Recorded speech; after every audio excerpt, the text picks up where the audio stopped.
CPI party రాజీలేని పోరాటం చేస్తుందని జిల్లా కార్యవర్గ సభ్యులు మేకల శ్రీనివాసరావు, మండల కార్యదర్శి బత్తినేని హనుమంతరావు అన్నారు. ఆదివారం కోదాడ పట్టణంలోని బాలాజీ దేవాలయ భూమిలో అక్రమంగా నిర్మిస్తున్న ఇంటి స్థలాన్ని మీడియాతో కలిసి సిపిఐ నాయకులు పరిశీలించారు.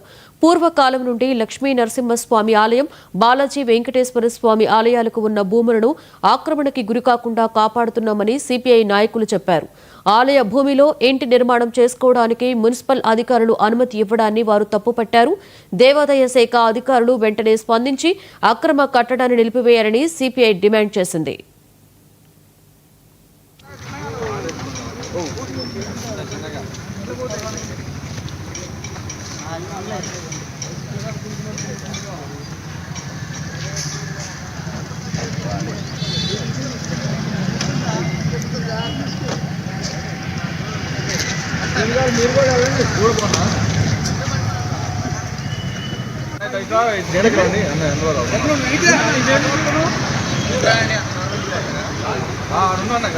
మామూలు ఇట్లా చూపించండి.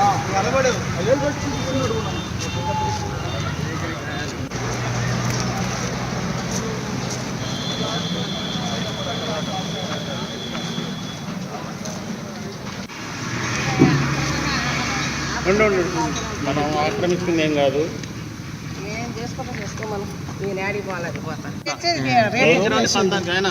కోదాడ నుండి ఖమ్మం వెళ్ళే మెయిన్ రోడ్లో బండపాలనకు సంబంధించి బాలాజీ వెంకటేశ్వర స్వామి గుడికి, ఉమ్మడి ఆంధ్రప్రదేశ్ ఉన్నప్పుడు అమరావతి గుడికి 2 గుళ్ళ కలిపి సుమారు 5 ఎకరాలు ఇక్కడ ఉన్న వాళ్ళు దాతలు ఆ గుళ్ళకి విరాళంగా ఇవ్వడం జరిగింది. విరాళం ఇచ్చినప్పుడు అంతకుముందు ఒక 25 సంవత్సరాల క్రితం కొంతమంది ఆక్యుపై చేసినప్పుడు భారత కమ్యూనిస్టు పార్టీ తరఫున వచ్చి ఆ ఆక్యుపైని అడ్డుకొని మేము దాన్ని కాపాడడం జరిగింది. అప్పటి నుంచి ఇప్పుడు దాకా బాగానే ఉంది. ఇప్పుడు కొంతమంది వ్యక్తులు వచ్చి దాంట్లో ఇల్లు మొదలుపెట్టారు. ఏంది మా దేవాలయం భూమి అని అడగగా మాకు అన్ని అధికారులు పర్మిషన్ ఇచ్చారు, మీరు మమ్మల్ని అడగడానికి అని చెబుతున్నారు. ఇది ఎప్పటి నుంచో మేము కాపాడుకుంటూ వస్తున్నాం. దీన్ని అధికారులు వచ్చి సర్వే చేయించి ఆ దేవాలయం భూమిని కాపాడి ఆ దేవాలయం కాపాడాలి. అట్లా లేని పక్షంలో మిగతా ఉన్నది కూడా ప్రభుత్వం నిరుత్సాహం చేస్తే మేము సిపిఐ పార్టీ తరపు నుంచి ఆ ఉన్నదానికి కూడా పేద ప్రజలకు గుడిసెలు వేపిస్తాం. ఆ పేద ప్రజలకు గుడిసెల కన్నా ఇల్లు లేని నిరుపేదల కన్నా ఇల్లు ఇవ్వాలండి. ఎవరో వచ్చి ఆక్రమించే బదులు లేని ప్రజల కన్నా ఇల్లు ఇవ్వాలని కోరుతున్నాం. ఎట్టి పరిస్థితులు దేవాలయం భూములు కాపాడాలని భారత కమ్యూనిస్ట్ పార్టీ తరఫున మండల కార్యదర్శిని కోరుతున్నాం. కోదాడ మున్సిపాలిటీ పరిధిలో ఉన్నటువంటి అమరావతి దేవాలయ భూమి, తమ్మరబండపాలెం బాలాజీ దేవాలయ భూములు సుమారుగా 5 ఎకరాల భూమి ఇక్కడ ఉన్నది. ఈ భూమి గతంలో అన్యాక్రాంతమైన సందర్భంలో భారత కమ్యూనిస్ట్ పార్టీ ఆధ్వర్యంలో పెద్ద ఎత్తున పోరాటం చేసి వాళ్ళు ఆక్యుపై చేసిన దాన్ని విడిపించడం జరిగింది.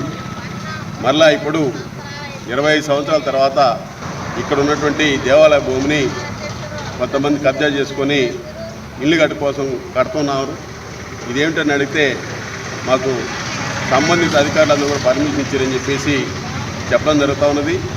ఇది దేవాలయానికి సంబంధించిన భూమి కాబట్టి దేవాలయానికి సంబంధించిన అమరావతి దేవాలయం కానివ్వండి, తమ్మరబండపాలెం దేవాలయం కానీ ఎలాంటి హక్కుపత్రాలు ఎవరికి ఇవ్వలేదనేది వాళ్ళు స్పష్టంగా చెప్పడం జరిగింది. కాబట్టి మరి అన్యాక్రాంతమైన భూమిని కాపాడడం కోసం భారత కమ్యూనిస్ట్ పార్టీ ఆధ్వర్యంలో రానున్న రోజుల్లో పెద్ద ఎత్తున పోరాటాన్ని చేయడానికి కూడా సిద్ధంగా ఉన్నానని, అన్యాక్రాంతమవుతున్న భూమిని రక్షించాల్సిన బాధ్యత కూడా అధికారులపై ఉన్నదనేది స్పష్టంగా కమ్యూనిస్ట్ పార్టీ డిమాండ్ చేస్తూ ఉంది. కోదాడ మున్సిపాలిటీ పరిధిలో ఉన్నటువంటి అమరావతి దేవాలయం